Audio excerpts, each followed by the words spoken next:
Introduction. Sharmila, in a few words define an animal? Yes, animals are a major group of mostly multicellular, eukaryotic organisms of Kingdom Animalia or metazoa.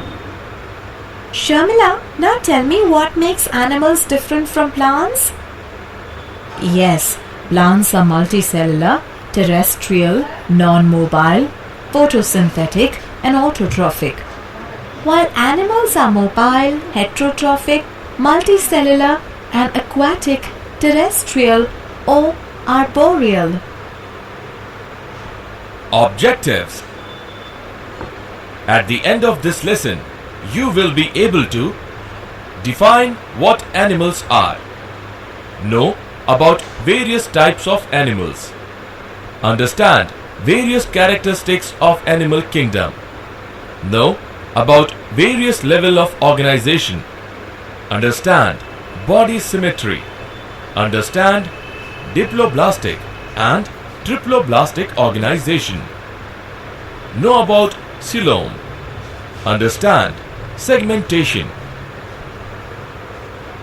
understand notochord, know about various division of animal kingdom, understand various characteristics of invertebrates, identify different characteristics of porifera, understand various characteristics of coelenterata, identify different characters of ctenophora. Animal kingdom. Animal kingdom includes only multicellular eukaryotes. Whales and giant squids are macroscopic and multicellular animals. The important groups represented by the kingdom are protozoa, sponges, coelentrates, worms, annelids, arthropods, mollusks, fishes, amphibians, reptile, birds and mammals. The body plan of animals eventually becomes fixed as they develop, although some undergo a process of metamorphosis later on in their life. Most animals are motile, meaning they can move spontaneously and independently. All animals are also heterotrophs, meaning they must ingest other organisms for sustenance. The animal kingdom is classified on the basis of following features: arrangement of cells, body symmetry, nature of coelom, pattern of digestive system, pattern of circulatory system, pattern of reproductive system, level of organization. All members of Animalia are multicellular. All of them do not exhibit the same pattern of organization of cells. Examples: in sponges, the cells are arranged as loose cell aggregates, that is, they exhibit cellular level of organization. In coelentrates, the cells performing the same function are arranged into tissues, hence is called tissue level of organization. In platyhelminthes, tissues are grouped together to form organs, each specialized for a particular function.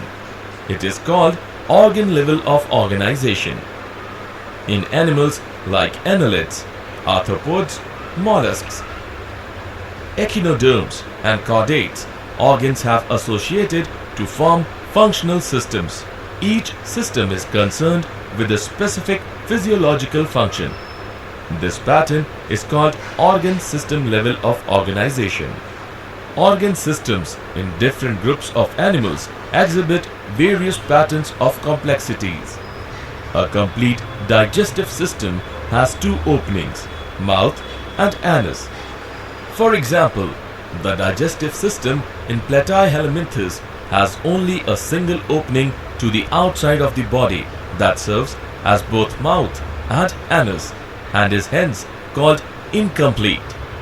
The circulatory system may be of two types: open type, in which the blood is pumped out of the heart, and the cells and tissues are directly bathed in it. Closed type, in which the blood is circulated through a series of vessels of varying diameters, that is, arteries, veins and capillaries. Symmetry. Animals are categorized on the basis of their symmetry. They are asymmetrical, radially symmetrical, bilaterally symmetrical. Let us know them one by one. Sponges. Sponges are mostly asymmetrical. That is, any plane that passes through the center does not divide them into equal halves. When any plane passing through the central axis of the body divides the organism into two identical halves, it is called radial symmetry. Colintrates, ctenophores, and echinoderms have this kind of body plan.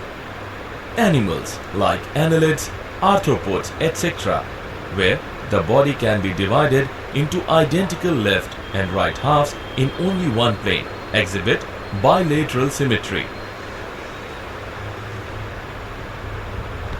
Diploblastic and triploblastic organization. Animals in which the cells are arranged in two embryonic layers, an external ectoderm and an internal endoderm, are called diploblastic animals. Example, colintrates. An undifferentiated layer, mesoglia, is present in between the ectoderm and the endoderm.